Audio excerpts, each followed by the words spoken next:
Salut à tous et bienvenue pour une nouvelle vidéo. Alors aujourd'hui, vidéo très particulière parce que je suis une nouvelle fois en compagnie de JB de Globe MMA. Salut JB.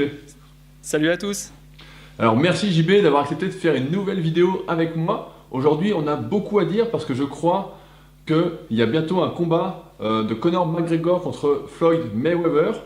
Et justement, on avait une idée, c'était de décrypter ensemble dans cette vidéo les secrets de la réussite de Conor McGregor qui est aujourd'hui pratiquement devenu une légende bien au-delà de l'UFC du MMA.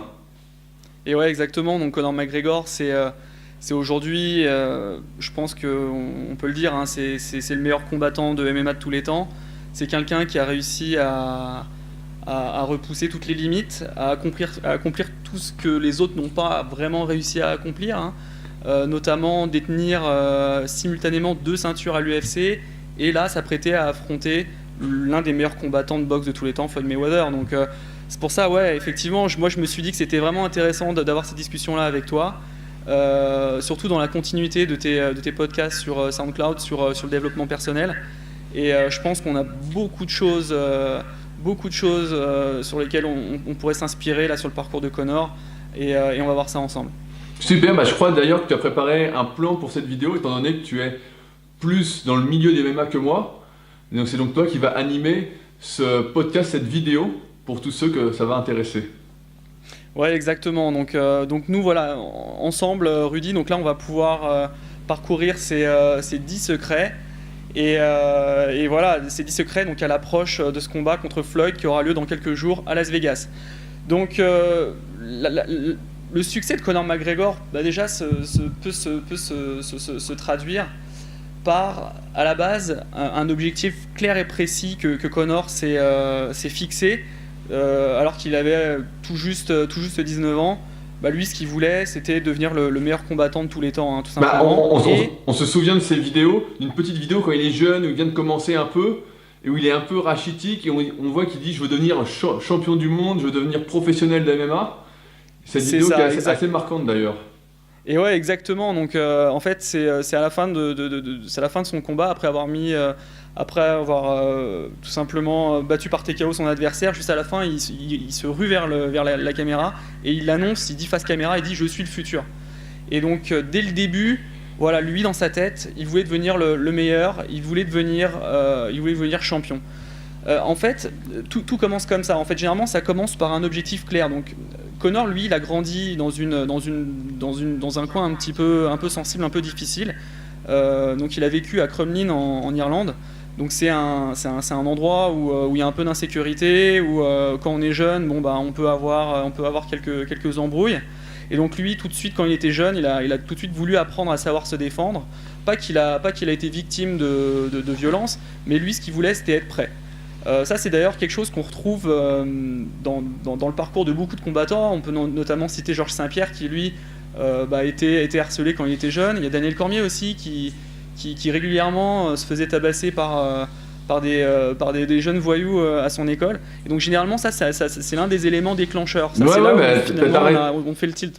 J'ai remarqué aussi dans tous les domaines, que ce soit la musculation ou pas, souvent quand, durant son enfance, durant son adolescence, on se dit qu'on n'a rien à perdre, eh bien on met beaucoup plus d'énergie pour accomplir des choses, pour se motiver, pour agir en fait, que si on est dans un confort, et si on est dans un confort, on va avoir plus tendance à se dire « ah je peux perdre ce confort-là, etc. » Alors que si justement on n'a rien à perdre, on va mettre le paquet quoi, on va se dire voilà. Et par rapport à l'objectif, c'est aussi très intéressant, c'est de voir que son objectif était très clair, très précis. C'était pas quelque chose comme « je veux des plus gros bras », si on parle de musculation, ou « je veux devenir riche ». Là, c'était quelque chose de très précis. Je veux devenir champion du monde. Je ne veux pas seulement devenir le plus fort du monde, je veux devenir champion du monde. Je ne veux pas devenir que plus fort, je ne veux pas devenir que technique. Je veux ça, c'est tout, point. Et donc, quand on a un objectif clair et précis, tout de suite, le plan découle plus facilement de ce qu'il faut faire pour justement réussir. On ne part pas en fait à l'aveuglette, quoi. Tous les chemins ne mènent pas à Rome si on ne souhaite pas aller à Rome. C'est ça, exactement. Et Conor aussi, donc, en plus d'être dans un quartier un peu difficile, il n'était pas vraiment riche, quoi. Son père était chauffeur de taxi, lui il était en études, il était donc en apprentissage en plomberie, et il roulait pas sur l'or. Et en fait, pareil, à 19 ans, il avait dit à son père « écoute, moi ce que je veux, c'est à 25 ans devenir millionnaire ». Et au final, il s'est pas trompé puisqu'à 26 ans, il est devenu millionnaire.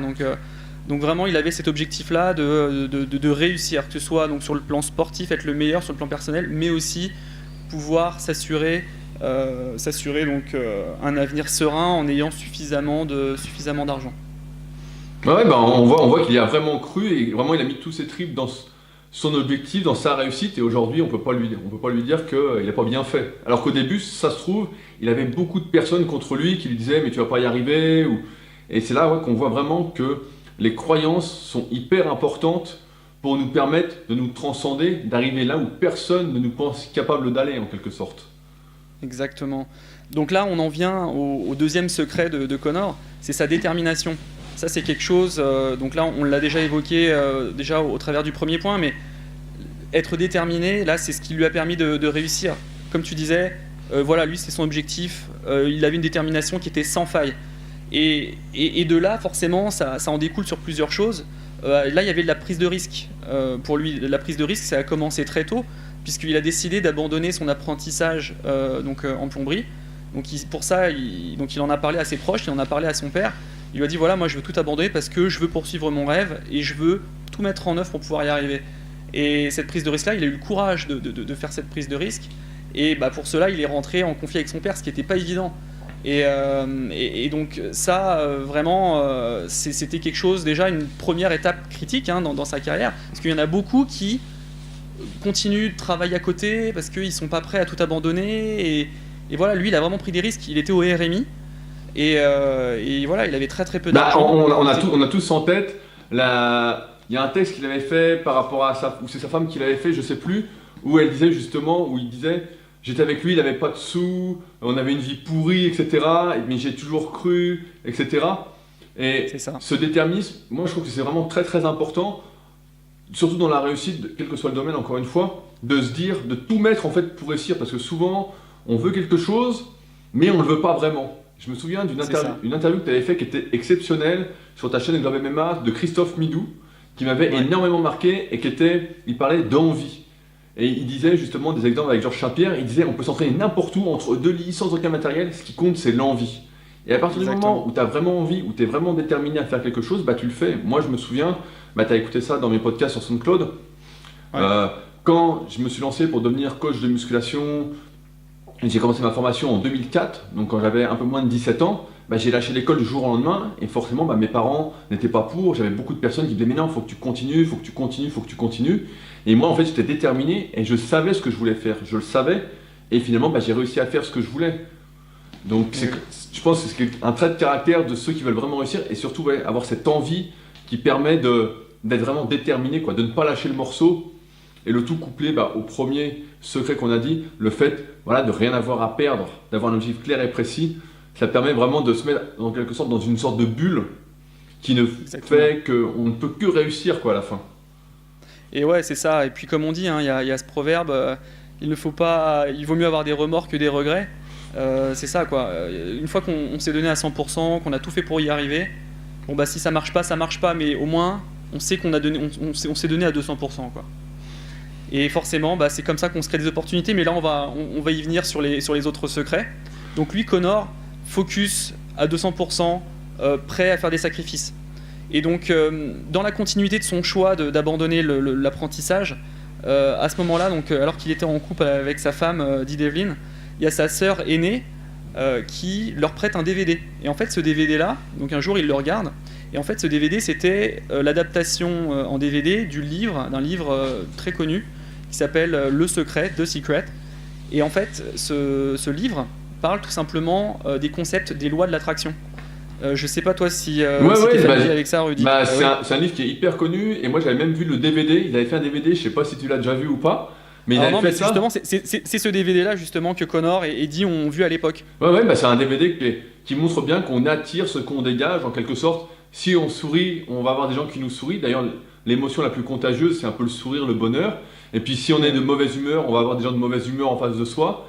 Si on veut réussir, être entrepreneur, on va attirer des gens du même cercle, etc.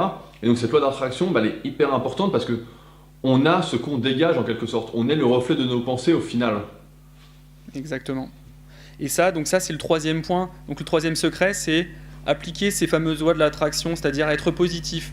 Et lui, Connor, justement, en ayant ses pensées positives, ces pensées donc qui le motivent et qui le poussent, en mettant tout en œuvre, en dégageant toute cette énergie positive, bah c'est ce qui lui permet d'avancer et c'est ce qui lui permet de vivre toutes ces choses extraordinaires. Donc voilà, ça c'était l'un des éléments déclencheurs dans sa vie, là, dans sa réussite, à son jeune âge. Donc ce DVD qu'ils ont regardé ensemble, et là c'est là où ils ont eu les clés, qu'ils se sont dit ok, là il y a vraiment quelque chose à faire, ça leur a parlé, et ils ont commencé à appliquer ça. Et c'est comme ça en fait au fur et à mesure qu'ils ont commencé. Donc Connor après par la suite a rencontré John Kavanagh, qui est son actuel entraîneur. Donc il a commencé à s'entraîner. Déjà avant d'avoir rencontré aussi John Kavanagh, il avait rencontré Tom Yegan, qui était donc l'un de ses amis qui était passionné d'arts martiaux, qui avait d'ailleurs eu une petite carrière à l'UFC, pas aussi réussie que celle de Connor, mais voilà, il a commencé à faire toutes ces rencontres positives parce qu'ils avaient tous la même envie, ils allaient tous dans la même direction, ils voulaient tous se perfectionner et partager tout ce savoir. Donc tout ça c'était tout un dynamisme et ça c'est ce qui l'a poussé au départ. Ouais, et en plus on voit qu'il a été chercher des personnes qui avaient fait ce qu'il voulait faire pratiquement avant lui, quoi. Exactement. Et c'est ni plus ni moins d'ailleurs ce que toi tu fais d'ailleurs avec la communauté Superphysique, c'est s'entourer de personnes positives où vous tous vous allez dans la même direction, vous êtes là à partager, à pas garder des secrets pour vous êtes là pour partager les choses, pour que chacun puisse, et grâce aux autres, évoluer et avancer. Voilà, est-ce que c'est le 4e secret dont tu voulais parler, l'entourage ? Exactement. C'est vrai que c'est hyper important.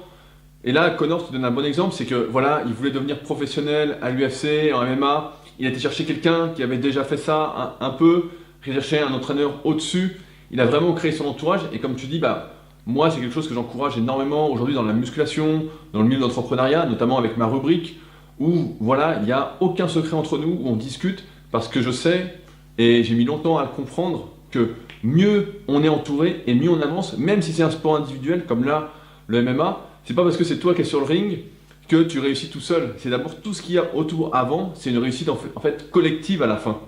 Même s'il y a qu'un seul, même s'il y a que Connor sur le ring, c'est parce qu'il a eu toutes ces personnes avec lui avant qui l'ont aidé qu'il réussit. C'est comme moi aujourd'hui quand je réussis une performance où je marque au Superphysique Gym, oui, c'est grâce à moi en partie, mais c'est aussi grâce à toutes les personnes que je côtoie chaque jour, qui m'encouragent, que j'encourage, avec qui je discute.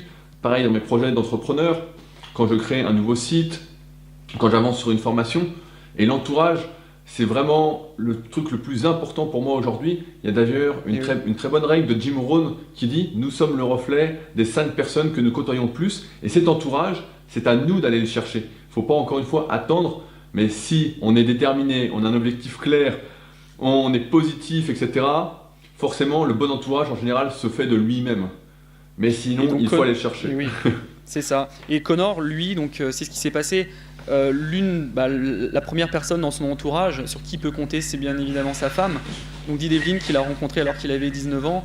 Et il y a aussi encore une citation, derrière chaque grand homme il y a une femme, et c'est vrai, Dee Devlin, elle a été là depuis ses débuts, comme tu le disais tout à l'heure au début de la vidéo, alors qu'ils étaient jeunes, que lui il était personne, qu'ils étaient dans la galère financière, elle était secrétaire médicale. Voilà, ils étaient dans leur petite 206, elle emmenait Connor à l'entraînement dans sa 206, et puis après elle partait travailler. Et voilà, c'était la guerre. Elle a jamais douté de lui. Et elle, en fait, ce qu'elle avait, c'est qu'elle avait elle a toujours une profonde admiration pour la détermination de Connor. Et c'est en ça qu'elle l'admire et c'est en ça qu'elle le supporte, qu'elle le soutient. Même dans la défaite, quand Connor l'avait perdu contre Ned Diaz, c'est la première à être montée et à être allée vers Connor pour le réconforter. Et elle a jamais douté de ses faiblesses. Et c'est en ça que c'est formidable. Lui aussi aurait pu, admettons, à un moment donné, avec la gloire, etc., il aurait pu commencer à péter un plomb et puis voilà, apprendre la grosse tête et puis voilà, faire sa vie et rencontrer d'autres nanas, et ça aurait pu être ça. Mais lui non, il sait qu'il a cette chance là d'avoir cette femme sur qui il peut compter, qui le soutient, et ça c'est formidable. Ouais, parce qu'aujourd'hui c'est quand même très difficile, je trouve, et je sais pas si ceux qui regardent la vidéo vont le confirmer ou pas dans les commentaires, mais c'est très difficile d'avoir des personnes sur qui vraiment compter. On entend souvent du blabla, du style tu peux compter sur moi, etc., mais qui sont jamais, où ça n'arrive jamais, ou quand on a besoin il n'y a personne. Et quand on a ces personnes comme là la femme de Connor, ou quand en fait on choisit volontairement sa famille entre guillemets, donc pas celle qu'on a de base mais celle qu'on choisit, eh bien on sait qu'on peut compter sur les autres, on sait que on est plus que des potes ou juste des connaissances. Et ça C'est ça. vient encore une fois de se créer le bon entourage qui fait que on sait tout de suite si on partage les mêmes valeurs qu'on peut compter les uns sur les autres. Et là, je pense que Et oui. Connor partageait énormément de valeurs avec sa femme dès le début et ses valeurs n'ont pas changé. Il n'a pas pris la grosse tête, parce qu'on en parlera après, mais il est resté humble, même s'il fait tout un cirque autour quand il y a les combats, etc. Mais je pense qu'il est resté quand même très humble, et ce qui fait qu'aujourd'hui, il sait très bien que sa femme, il faut surtout la garder, quoi. C'est clair. Ensuite, bien évidemment, son entraîneur, John Kavanagh, donc, c'est avec lui donc, qu'il a grandi, hein, tout simplement, dans le sport. C'est avec lui, donc c'est grâce à lui qu'il a tout appris au départ. Et pareil, ils ont commencé à travailler ensemble dans un petit gym où il y avait pas d'équipement. C'était une salle qui était très modeste, hein. C'était les balbutiements du MMA en Irlande. Ils ont toujours travaillé ensemble, et puis John Kavanagh a toujours été de bons conseils pour lui, pour son parcours, parce qu'il savait que Connor avait du potentiel, et il était là pour lui, quoi. Pareil, Connor, à un moment donné, il aurait très bien pu, encore une fois, péter un plomb, puis se dire non, moi je vais partir m'entraîner aux États-Unis, je vais quitter ce coach-là, mettons dès sa défaite contre Ned Diaz, par exemple, hein. Ou même avant. Contre Joe Duffy, où il aurait pu se dire tiens, moi je vais aller changer de gym, et puis je vais abandonner là tous ces pecnos d'Irlande, et moi je vais aller m'entraîner dans des gros gyms, American Top Team, etc., où là il y a des moyens, et puis en plus de ça il fait beau, et puis c'est plus agréable la vie là-bas. Non, lui il savait que pour réussir il fallait qu'il reste là-bas, parce qu'il connaît ses partenaires d'entraînement, c'était une longue relation, chacun sait comment les uns fonctionnent, et voilà, il savait qu'il était entre de bonnes mains avec John Kavanagh. Ouais, pour moi, c'est s'embrouiller, qu'il a vraiment des bonnes valeurs, ce Conor McGregor, parce que pour moi, C'est ça. la loyauté, c'est quand même quelque chose de super important, et je pense que c'est quelque chose qui se perd de plus en plus dans ce monde. Quand quelqu'un fait énormément pour toi, tu dois avoir une certaine loyauté, et croire que ça va être mieux en allant ailleurs. Comme d'habitude, il y a une expression qui dit « on sait ce qu'on perd, pas ce qu'on va retrouver », quoi. Et là, Bien sûr. quand tu as tous tes automatismes, tu as un super entourage, tu as tout, Conor montre bien qu'il faut continuer dans cette voie, et surtout pas aller voir si l'herbe est plus verte ailleurs. La plupart du temps, elle n'est pas plus verte ailleurs. Le temps de reconstruire, en plus là, en MMA, une relation, une confiance, un soutien, quelque chose qui compte. Parce que j'imagine que quand tu changes d'entraîneur, il faut que cet entraîneur soit motivant pour toi, qu'il te parle, que tu saches qu'il te dit bien la vérité, qu'il te ment pas, etc. Qu'il soit franc, quoi. Parce que si c'est pour être brossé dans le sens du poil, ça sert à rien, quoi. Si c'est pour dire que t'es le meilleur combattant alors que t'es une quiche, ça sert à rien, quoi. Et oui. Donc, Mais oui, parce qu'il y en a, ouais, il y en a qui sont comme ça. Et non, là vraiment, il y a une très très bonne relation avec John Kavanagh, et ça c'est formidable. Et Conor exprime sa gratitude avec ses proches. Il sait le rendre. Et ça c'est un outil qui est très puissant aussi. Avoir de la gratitude, c'est formidable. C'est encore générer du positif. Il a été reconnaissant de tous ses proches. Sa femme, la première chose qu'il a fait quand il avait eu son premier bonus, donc en battant Marcus Brimage, il avait eu ses $60,000 de bonus, il a acheté un Range Rover pour sa femme pour remplacer sa 206. Enfin bon, c'est matériel, mais pour lui c'était aussi l'un des moyens d'exprimer sa reconnaissance, c'était de pouvoir assurer du confort pour ses proches, et ça c'est génial. Pareil, son père avec qui il était rentré en conflit au moment où il avait décidé d'arrêter ses études. Là, son père, dès qu'il a eu un peu d'argent, il a offert des cadeaux à son père. Il lui a offert une voiture. Là, il lui a offert un bateau, alors qu'il aurait pu toujours avoir de l'aigreur vis-à-vis de lui, et puis se dire il m'a pas encouragé au début. Mais bon, Conor a eu cette intelligence, ce recul. Il savait que son père avait peur pour lui en faisant ce choix-là, parce que son père voulait le meilleur pour lui-même. Il savait qu'en faisant des études, là en étant plombier, au moins ça lui assurait un travail, et puis il n'allait pas être au chômage comme des milliers de gens de son âge. Donc ça c'est vraiment formidable. Et puis aussi autre chose, et je sais qui est formidable, c'est que tous ses proches prennent une part du gâteau. C'est-à-dire que tous ses amis travaillent pour Conor McGregor aujourd'hui. Il y a son ami qui lui s'occupe de gérer ses podcasts, il fait la vidéo. Il y a son autre ami qui lui s'occupe de gérer, il y a ses sœurs qui font ça. Et tout le monde aujourd'hui prenne une part du gâteau de sa réussite, parce qu'il est reconnaissant. ah, mais ça c'est super, ça pour moi c'est top, quoi. Ne pas oublier d'où on vient. Parce qu'il y en a beaucoup qui prennent la grosse tête, qui, quand ils deviennent un peu bons, entre guillemets, on parle même pas de Conor McGregor qui est tout en haut, mais dès qu'ils deviennent un peu bons, commencent à snobber tout leur entourage précédent, commencent à les oublier, commencent vraiment à oublier ce qu'ils ont fait pour eux, quoi. À se dire c'est que grâce à moi, etc. Mais ça, encore une fois, c'est l'ego qui parle. Et pareil, tu l'as déjà écouté en podcast, dans un des podcasts que j'avais fait sur SoundCloud, mais l'ego, il est souvent mal placé. On l'utilise souvent à mauvais escient, on l'utilise quand il faut, donc notamment sur un ring, quand il faut l'utiliser, mais pas forcément en dehors, et surtout pas dans la vie de tous les jours. Là, c'est vraiment la pire chose à faire. Surtout là, si Conor était riche et que toute sa famille était dans la merde, là, ce serait vraiment un sale type, quoi. Là, Et ouais. Donc là, c'est plutôt cool, quoi. Exactement. Donc là, on en vient au 5e point, au 5e secret, c'est la puissance de la visualisation.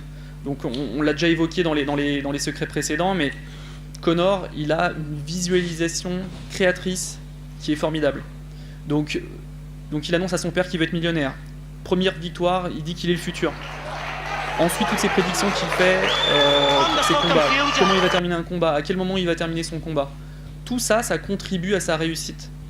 Parce qu'il visualise, il projette les choses, et donc ça lui permet de se préparer et tout simplement de se projeter, quoi. Mais ça finit par se créer. Tu as une excellente phrase qui dit tout ce que tu peux imaginer, tu peux le faire. Et je pense que cette phrase est à peu près vraie tant qu'on ne devient pas irréaliste, tant qu'on pense que c'est à notre portée et qu'on le pense vraiment. Dans le sens où, par exemple en musculation, si, je prends des exemples pour ceux qui écoutent, vu qu'on est sur une chaîne de musculation à la base sur ma chaîne, mais si aujourd'hui vous faites 60 kg développé couché en série 10 et vous imaginez quelques temps plus tard faire des séries 10 à 80 kg, c'est quelque chose qui est à votre portée pour n'importe quel pratiquant de musculation. Et si vous vous imaginez régulièrement en train de le faire, vous êtes convaincu que vous allez y arriver.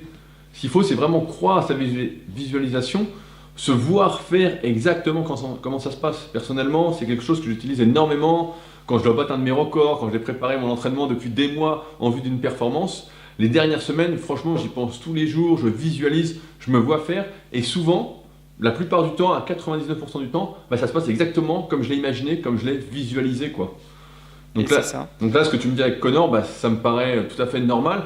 Et il y a beaucoup de champions aujourd'hui, à très très haut niveau, qui utilisent la visualisation, parce qu'ils savent très bien que ce qu'on imagine, c'est ce qu'on va finir par faire, c'est ce qu'on peut faire au final.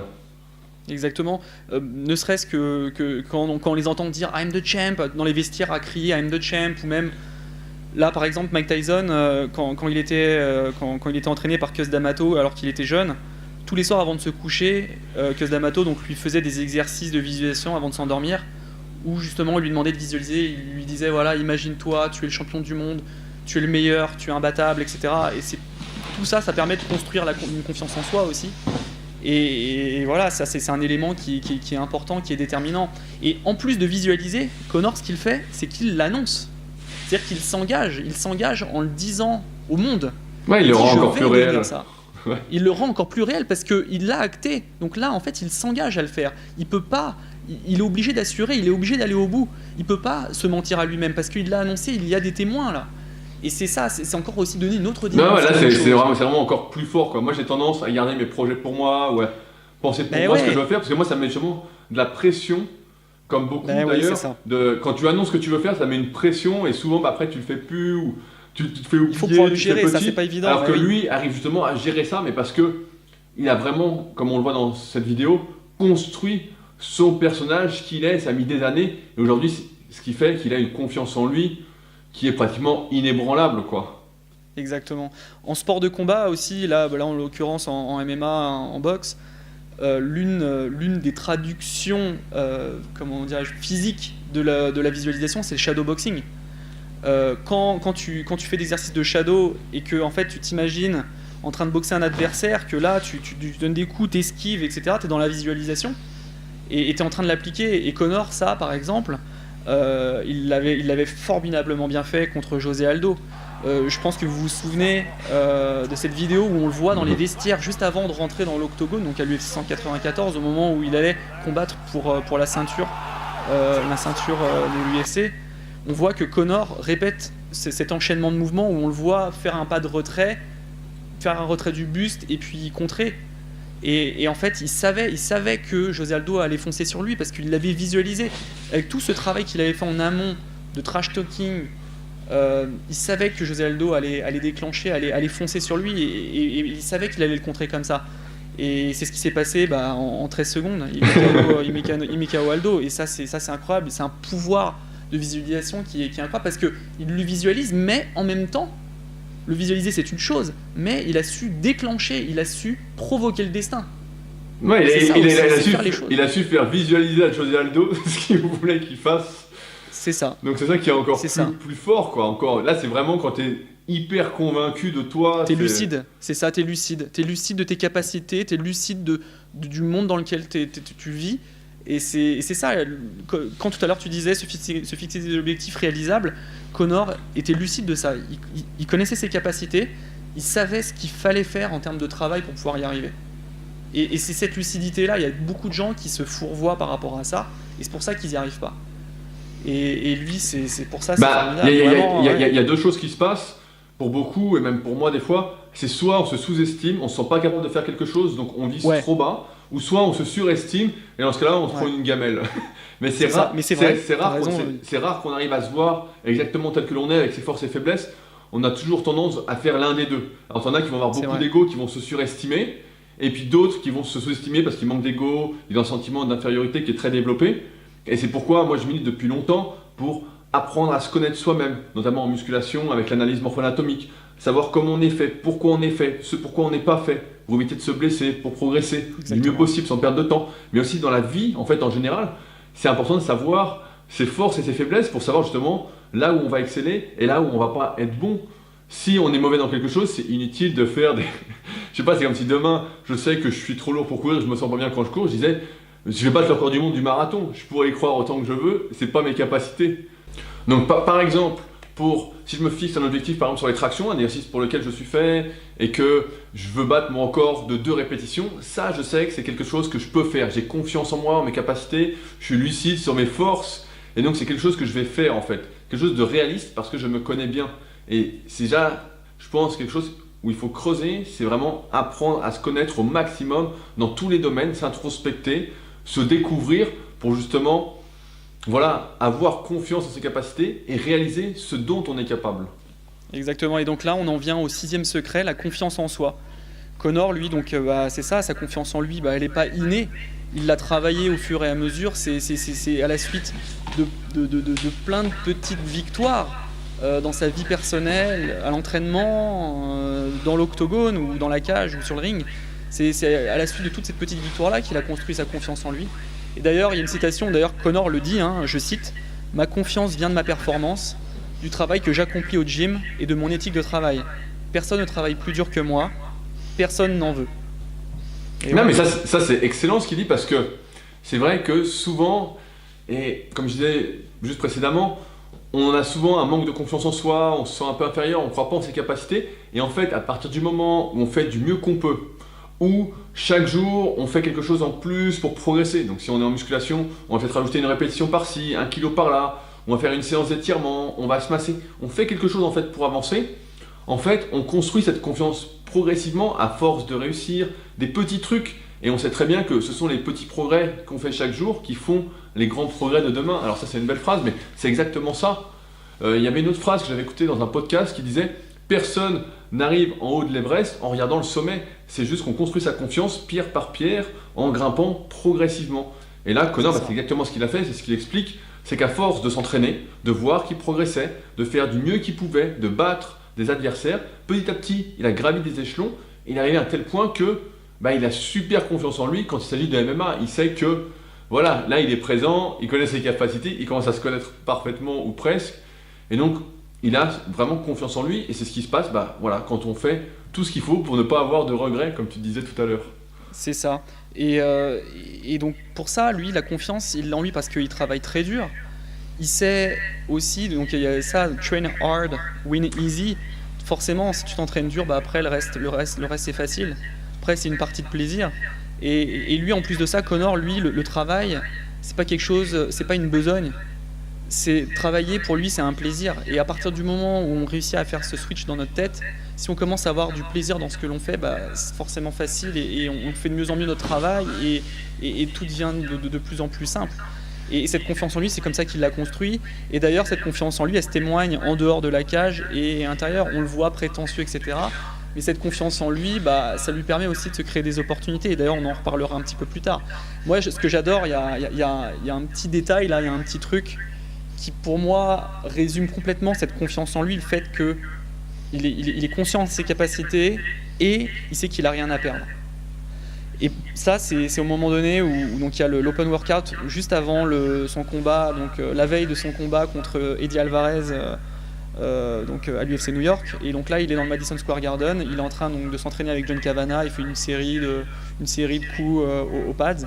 Puis là, tu as tous les journalistes, tu as tout le public qui est là en train de le regarder, donc il est tout seul sur le terrain. Là, c'est un terrain de basket parce qu'ils n'ont pas encore mis la cage. Et là, qu'est-ce qu'il fait à un moment donné? Donc, il arrête de s'entraîner là. Donc, il est torse nu, en short de combat, tout ça. Il va prendre un ballon de basket, il se met à 3 points, il fait un tir et il met 3 points. Voilà. En toute aisance. Alors qu'il n'est pas du tout basketteur, lui, il est plutôt footeux. Et voilà, je veux dire, parce que là, ridicule. Il savait qu'il n'avait rien à perdre en quelque sorte. Il se disait, exactement. Si je loupe le panier, qu'est-ce que ça fait? Je suis pas basketteur, quoi. Exactement, je suis pas basketteur. Tout le monde aurait dit, c'est normal, il loupe un basket, il loupe son panier de basket, quoi. Mais ouais, sauf que t'as 90 mecs, sauf que t'as 90 autres mecs, 90 autres combattants dans sa catégorie qui auraient pas fait ce geste-là parce qu'ils se seraient dit, tiens, moi, je vais me ridiculiser, je vais envoyer le ballon, je vais me mettre à côté et je vais me ridiculiser. Il se serait envoyé des ondes négatives, comme je dis régulièrement. Il se serait envoyé des mauvaises ondes et il se serait crispé, quoi. Ils auraient douté de leur capacité après, quoi. Exactement. Et puis là, lui, il met le panier et donc forcément, ça crée encore. Et notre confiance en plus, etc. Confiance en plus, mais c'est plein de petites victoires, mais c'est formidable et c'est ça qui est génial chez lui, quoi. C'est incroyable. Vraiment, c'est un sacré personnage pour ça. Vraiment, c'est vraiment cool qu'on fasse ce podcast ensemble parce que voilà, moi ça fait longtemps que j'ai pas fait de vidéo et là vraiment ça m'a vraiment motivé à faire ça, et surtout ça avec toi, Rudy, parce que j'apprécie beaucoup ce que tu fais là avec ta chaîne SoundCloud, bien évidemment en plus de ce que tu fais avec Superphysique et puis ta chaîne. Mais ça te parle plus l'entrepreneuriat et le développement personnel que la musculation. C'est pour ça. Ouais, mais attention, hein, moi je me suis donné un objectif et d'ailleurs là je le dis dans la vidéo. Pour la fin, donc avant le 31 décembre, je veux être niveau bronze. Ok, tout le monde en prend note.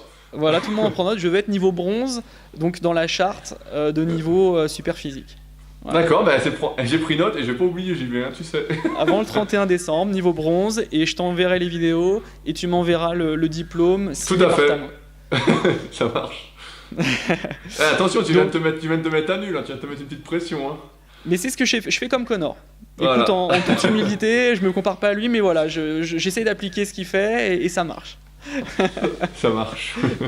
Donc là, le 7e point, le 7e secret de sa réussite, c'est tout simplement sa créativité et sa capacité à apprendre. Donc, c'est créativité, apprentissage, humilité. Et en fait, tout ça encore, donc, comme vous avez pu comprendre, c'est un cercle vertueux, hein, tout ça. Pourquoi il est créatif? Parce qu'il a confiance en lui. Comme il a confiance en lui, il est créatif. Comment ça se traduit, sa créativité chez Conor McGregor? C'est utiliser des techniques que d'autres ne vont pas utiliser.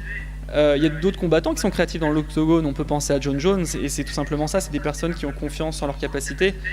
Quand on voit Conor faire contre Max Holloway, à la fin du premier round, je crois, donc c'était il y a 4 ans, on le voit faire un rolling kick là, comme en Kyokushinkai, donc un coup de pied retourné vers l'avant.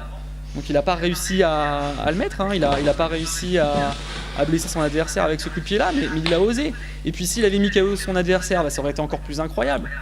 Donc voilà, il tente toutes ces choses là, il a cette créativité parce que voilà, il apprend, et en plus de ça il a l'humilité d'apprendre. Il a l'humilité d'apprendre, de prendre le meilleur dans chaque art martial. On a l'impression en t'écoutant en fait qu'il est libéré de la peur de mal faire en quelque sorte. C'est ça, exactement. En fait, il se dit, j'étais en bas, j'étais au fond du trou, là je suis en haut, tous les facteurs qu'on a parlé sont au top niveau, qu'est-ce que j'ai à perdre à tenter? Allez, j'y vais, comme ça. Et quand on est libre, justement, quand t'as pas de pression, t'as rien, quoi, tout va bien et tout, en fait c'est là que t'es créatif. C'est là que justement, quand tout va bien, que t'es hyper créatif parce que t'as que ça. En fait, toute la créativité vient de l'inconscient. Je suis sûr que son coup de pied dont tu viens de parler, dont je ne saurais pas redire le nom, il n'y a pas réfléchi en fait, c'est venu instinctivement.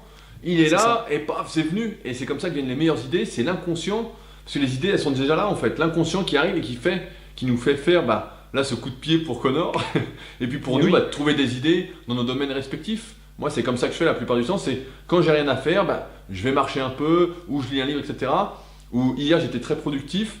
Je ne sais pas pourquoi, et d'un coup, plein d'idées sont venues, et aujourd'hui, ce qui fait que j'ai beaucoup travaillé sur pas mal de nouvelles idées, mais parce que j'étais libéré justement de pression. Je suis libéré de pression, donc je peux dire ce que je veux et penser ce que je veux sans aucun souci, sans aucune arrière-pensée. Et là, Connor, c'est ce qu'il a fait avec son super coup de pied sauté en avant, a priori. Voilà, ouais, ça. Et puis par exemple, aussi en s'intéressant à des nouvelles techniques d'entraînement, là quand on le voit s'entraîner avec des mouvements de gymnastique, de déplacement, là, donc les méthodes d'Ido Portal, bah, c'est aussi expérimenter des nouvelles choses. C'est avoir cette ouverture d'esprit et se dire ok, j'ai peut-être d'autres choses à apprendre pour devenir meilleur, plutôt que de rester dans ce carcan que tout le monde emprunte, à faire que tout le monde fasse la même chose.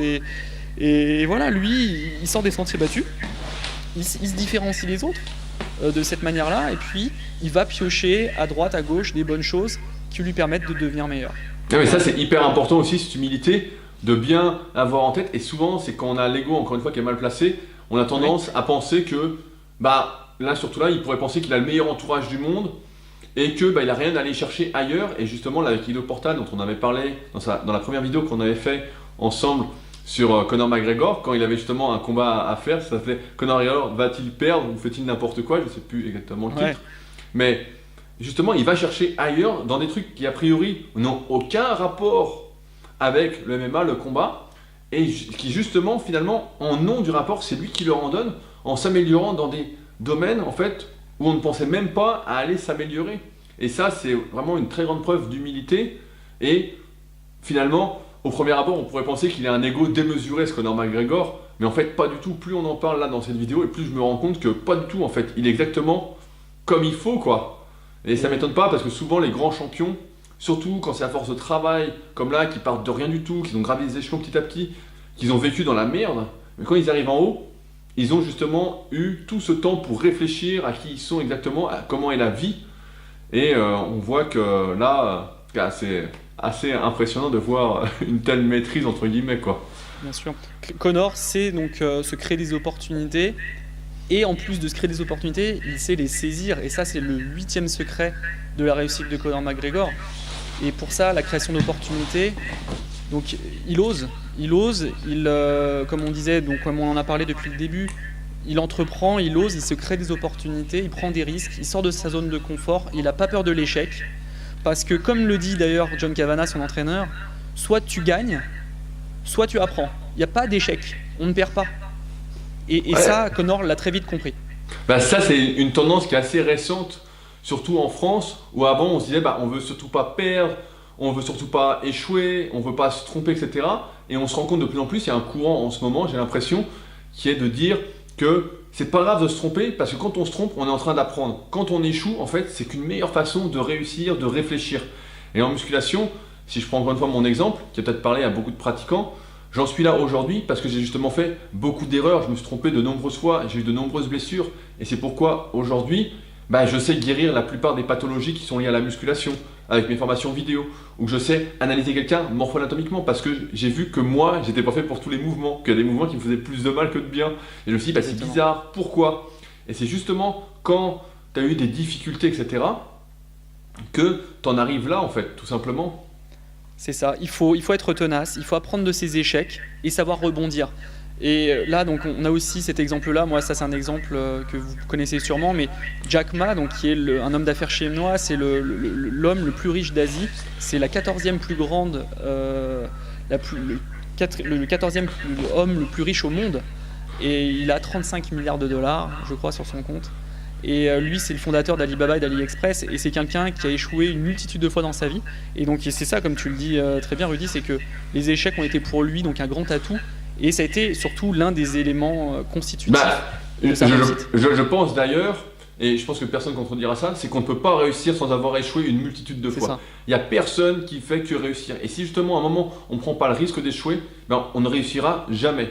Souvent, exactement. Je prends un exemple, comme on parle un peu de développement personnel, mais souvent j'ai beaucoup de jeunes qui m'écrivent, qui me disent voilà, j'aimerais me lancer dans telle activité, j'aimerais faire des vidéos sur YouTube, j'aimerais me lancer ceci, j'aimerais faire ci, etc. Et je leur dis mais qu'est-ce que vous attendez? Vous n'avez rien à perdre, allez-y. Au pire ça ne marchera pas, au pire vous vous remettrez en question. Entre le Rudy de 2006, quand j'ai commencé cette activité de coach à distance, et le Rudy de 2017, mais j'ai changé un nombre incommensurable de choses. Si tu compares mes premières vidéos à celles de maintenant, ou mes premiers articles à ceux de maintenant, ou même mes différents sites qui ont évolué, mes articles, tout a évolué. Et je me suis amélioré petit à petit en faisant des erreurs.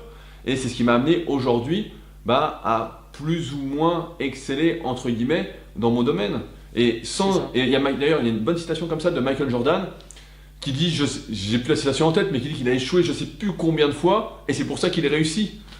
Et aujourd'hui, c'est que ça, quoi. Si tu n'échoues pas, et surtout en France, on a peur d'échouer, si tu n'échoues pas, tu ne réussiras pas, point. Et voilà, exactement, c'est ça.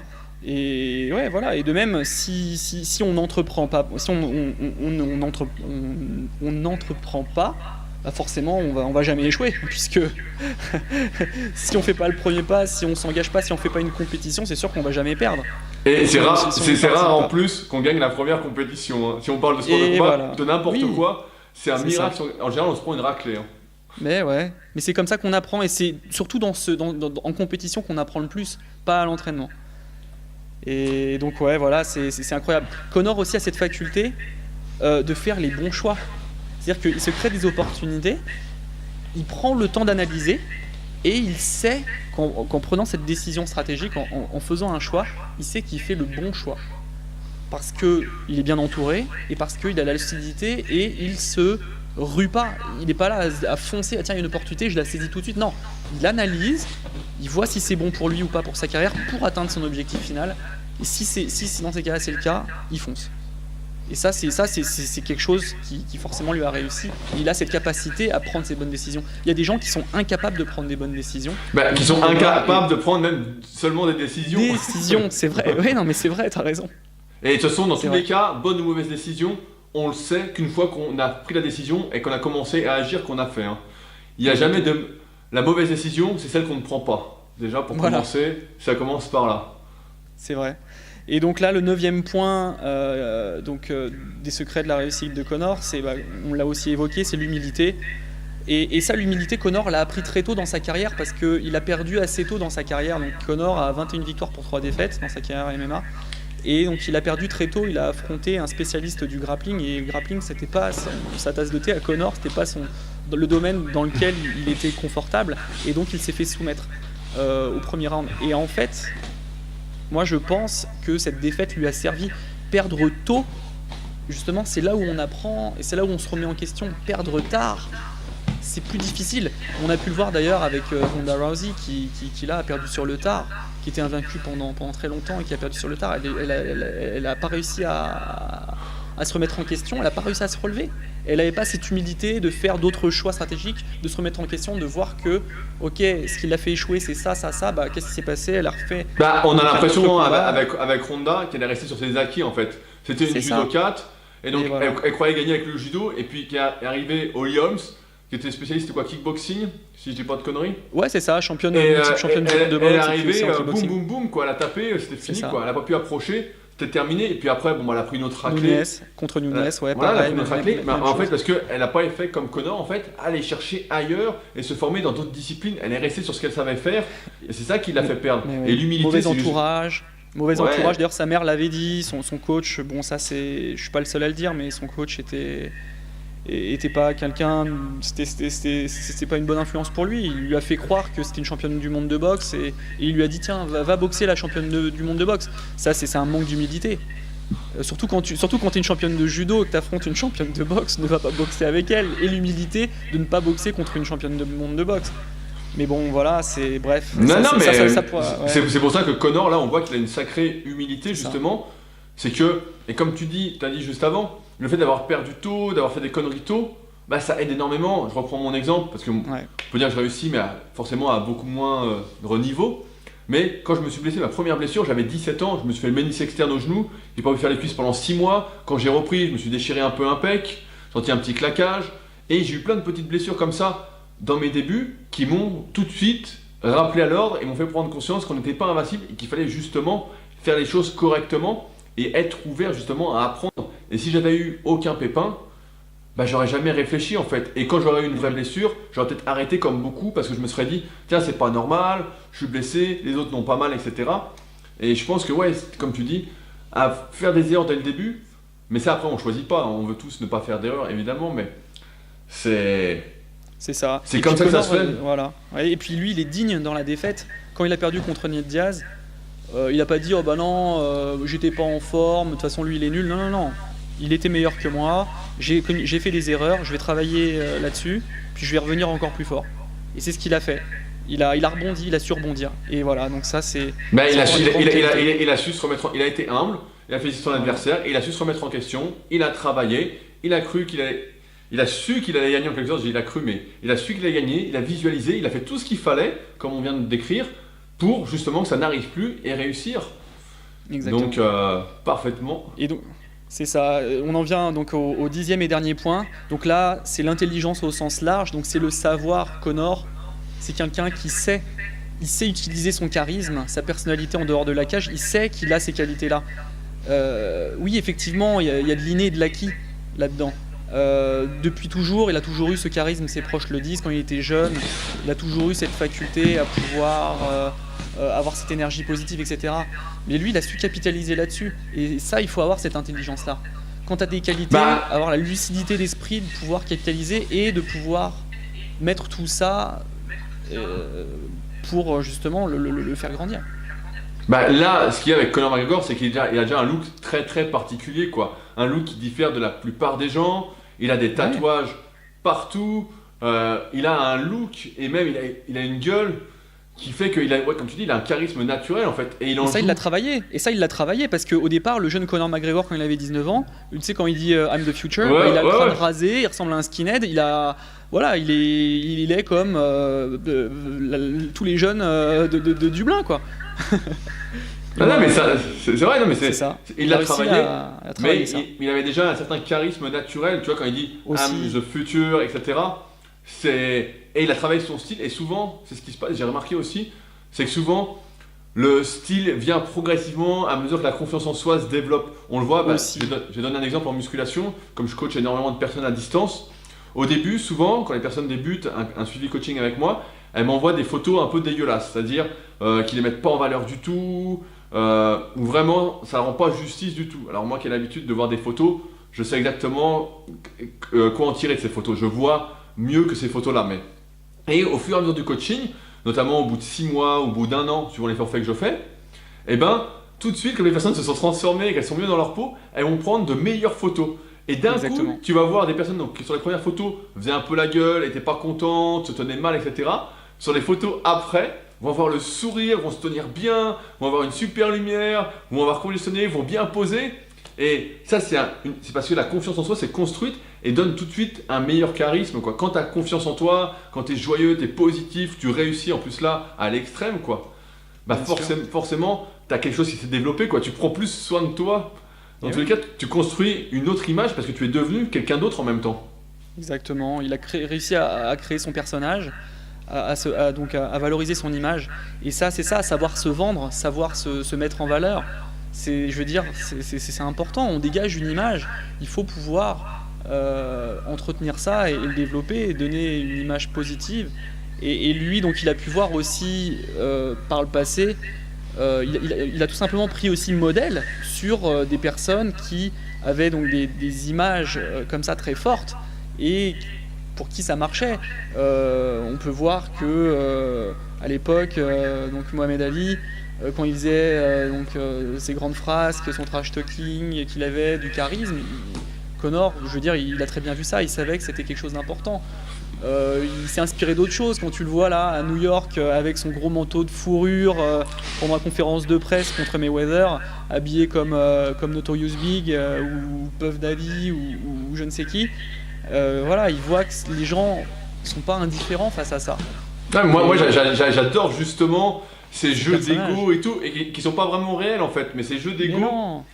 Et c'est pour ça que je crois d'ailleurs ils sont en train de tourner un DVD sur lui justement, ou un truc justement. Un documentaire, c'est ça, Universal en fait, il y a un documentaire qui va sortir prochainement sur lui là. Parce que justement il est devenu, grâce à tous ces secrets entre guillemets de réussite, il est devenu une légende planétaire, quoi. Tout le monde sait qui est Conor McGregor, quoi. Même ceux qui font pas de MMA, n'importe quel sportif sait qui est Conor, quoi. Et c'est incroyable, quoi. Il a été désigné par le magazine Time comme l'une des 100 personnalités les plus influentes en 2017. Non mais tu sais, dans un monde qui est très policé, où justement tu dois pas ouvrir ta gueule, tu dois rien dire, tu dois dire salut, ça va, nanana, de faire des fausses politesses, des conneries, lui il dit les choses, quoi. Il dit je vais te défoncer la gueule, point, quoi.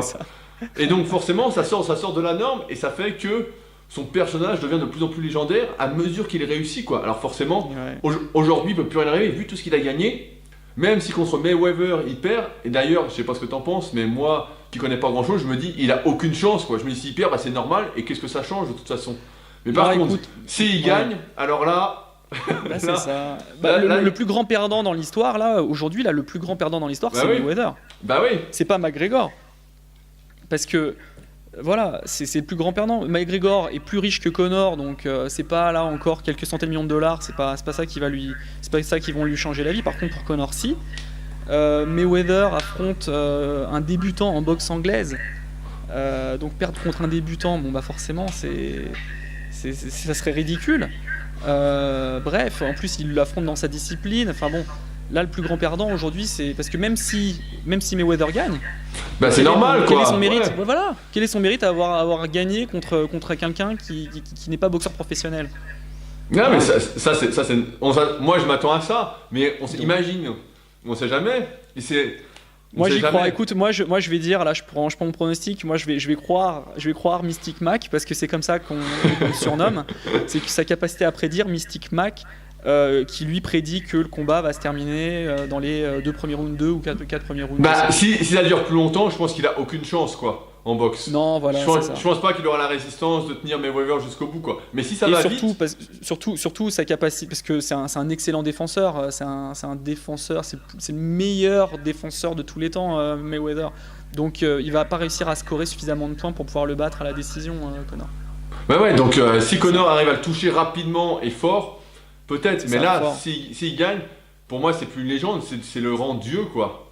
C'est là, Exactement. c'est... Et puis quelque chose qu'on n'a pas encore mentionné, mais bon, c'est dans la continuité de tout ça, c'est que Conor, il a toute une nation derrière lui. C'est pas uniquement, il a pas uniquement des fans, c'est l'Irlande qui est derrière lui, plus toute la diaspora irlandaise, c'est-à-dire tous les Irlandais qui sont aux États-Unis, tous les Irlandais qui sont partout dans le monde.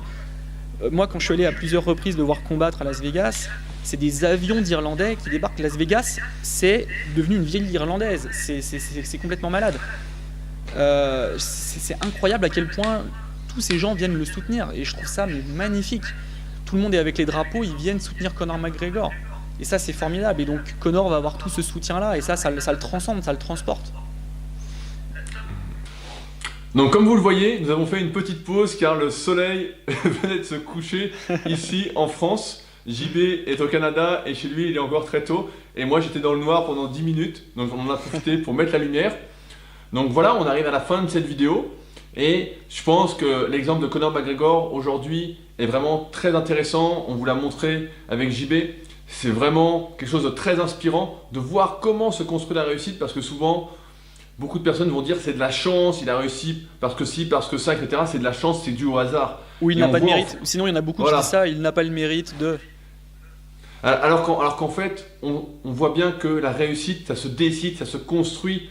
C'est, je vais pas refaire toute la vidéo, mais c'est avoir le bon entourage, c'est avoir les bonnes personnes, c'est avoir confiance en soi, c'est être passé par des échecs, par des moments de galère, c'est vouloir réussir plus que tout. C'est être humble, c'est savoir jouer de ses forces, de ses faiblesses. Et c'est en ça que l'exemple de Conor McGregor aujourd'hui, on voulait en parler avec JB parce que ça récapitule vraiment tout ce qu'il faut faire pour réussir et pas seulement pour devenir champion du monde de MMA, pas seulement pour gagner 100 millions de dollars en faisant un combat de boxe contre un champion incontesté, mais pour réussir quel que soit le domaine, que vous souhaitiez être entrepreneur, que vous souhaitiez seulement peut-être progresser en musculation, tout se construit et ce n'est pas une question de hasard. J'ai une phrase souvent que je dis, c'est « il ne faut rien laisser au hasard pour faire mieux que la chance ». Et là, Oui. Conor McGregor, c'est l'exemple même de cette phrase que j'avais pris justement à un lanceur de poids, je ne sais plus de quelle nationalité, Jacques Acambray. Et cette phrase, pour moi, elle résume absolument tout dans la vie quand on veut obtenir quelque chose, quand on veut atteindre ses objectifs. Alors sur ce, encore merci JB de t'être prêté à ce jeu. Je sais que je t'ai relancé pour faire des vidéos et je te relance sans arrêt. J'espère qu'on en fera bientôt de nouvelles. Écoute, c'était super. Moi, ça m'a fait plaisir de faire cette vidéo-là avec toi. Moi, je voudrais juste ajouter deux petites citations. Il y a une vidéo de motivation là de Joe Rogan, donc le commentateur de l'UFC, qui dit vous êtes le héros de votre propre film. Et ça, c'est la vérité. On vit à une époque incroyable où on peut faire tout ce qu'on veut. On a accès au savoir. on peut faire tout ce qu'on veut. Il suffit juste de le faire. On n'a plus de limite, donc faites-le, il faut le faire. Et aussi un proverbe que j'adore et qui est brodé sur ma ceinture d'or de judo, c'est un proverbe japonais c'est Nanakorobi Yaoki, et ça veut dire tomber 7 fois, se relever 8 fois. Et voilà, des échecs on en connaît tous, moi j'en ai eu, et il faut continuer là, il faut rebondir, il faut y aller. Donc merci beaucoup Aurélie, c'était vraiment cool. Et il n'y a qu'une seule façon d'échouer, c'est d'abandonner avant d'avoir réussi. C'est vrai, exactement. Alors sur ce, n'oubliez pas de vous abonner directement à la chaîne de JB et directement sur sa page Facebook.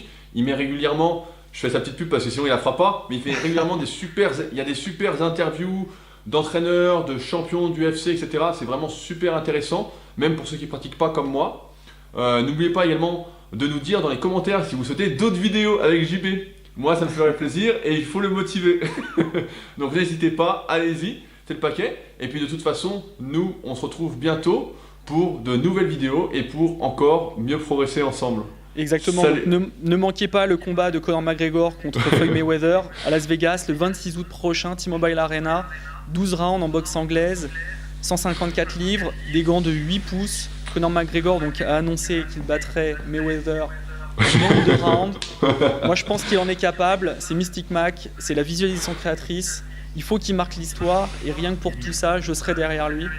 Donc je vous laisse aussi mettre vos commentaires, quels sont vos pronostics, n'hésitez pas à le mettre dans la vidéo. Un gros pouce bleu pour cette vidéo, partagez, soutenez Rudy aussi parce qu'il fait un travail incroyable. Moi personnellement je suis fan et puis on se dit à très vite.